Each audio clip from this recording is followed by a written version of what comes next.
At 3:17 a.m., Noah's eyes snap open because he feels his phone vibrate against his ribs like someone in the dark is trying to reach only him. The phone buzzed, right?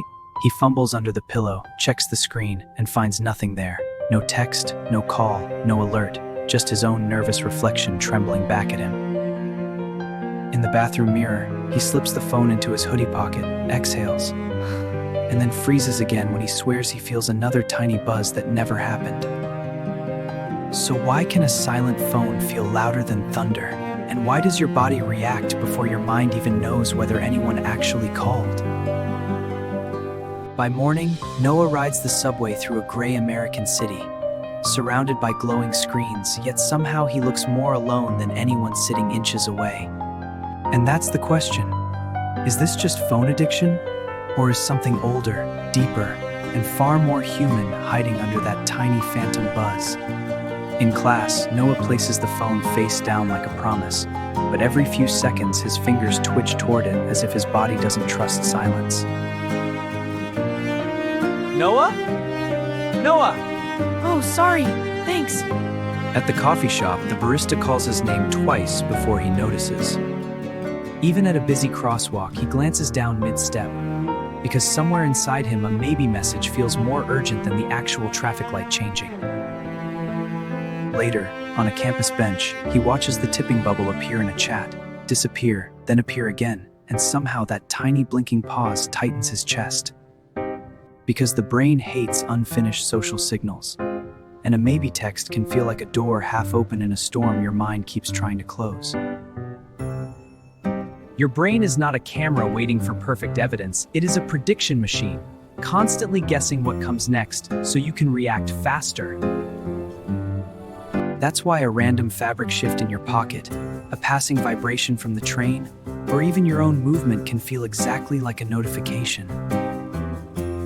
Your senses send rough clues, and then your brain fills in the rest with its best guess, and sometimes its best guess is completely emotionally wrong. But here's where it gets weird. Your brain didn't evolve for group chats, read receipts, and typing bubbles. It evolved for tribes.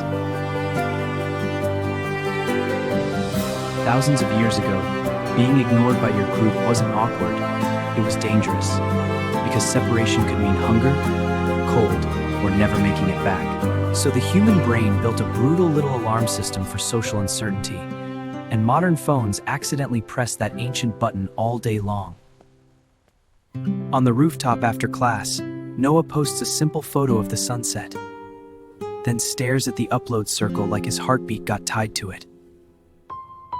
The first few likes make him smile, but when the numbers slow down, his face falls as if silence itself has started judging him. Then comes the tiny pain almost everyone knows.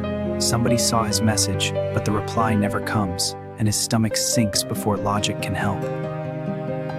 Most people call this dopamine, and yes, reward matters, but that explanation is too small for what your chest is actually feeling. Because under the craving is a bigger question your nervous system keeps asking over and over. Am I still included? Still seen? Still safe with my people? In fact, some of the same brain regions that react to physical pain also react when you feel rejected, ignored, or suddenly emotionally excluded.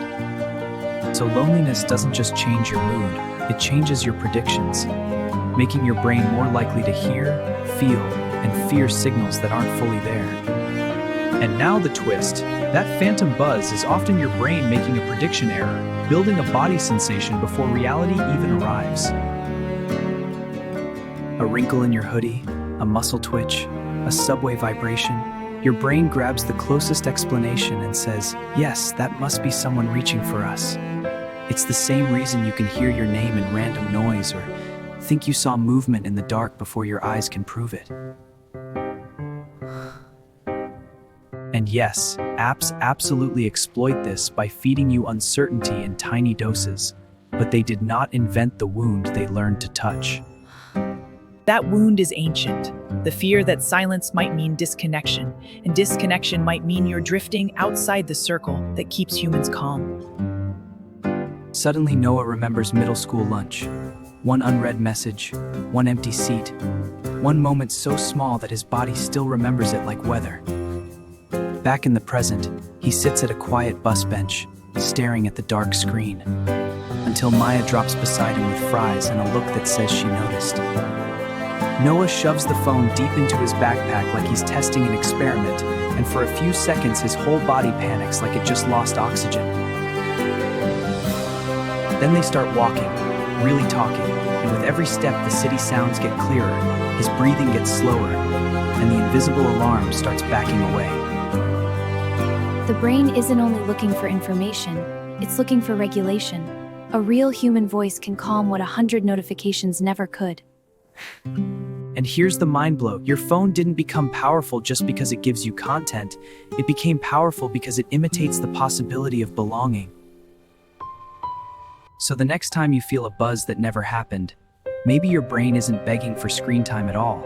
Maybe it's quietly begging for connection.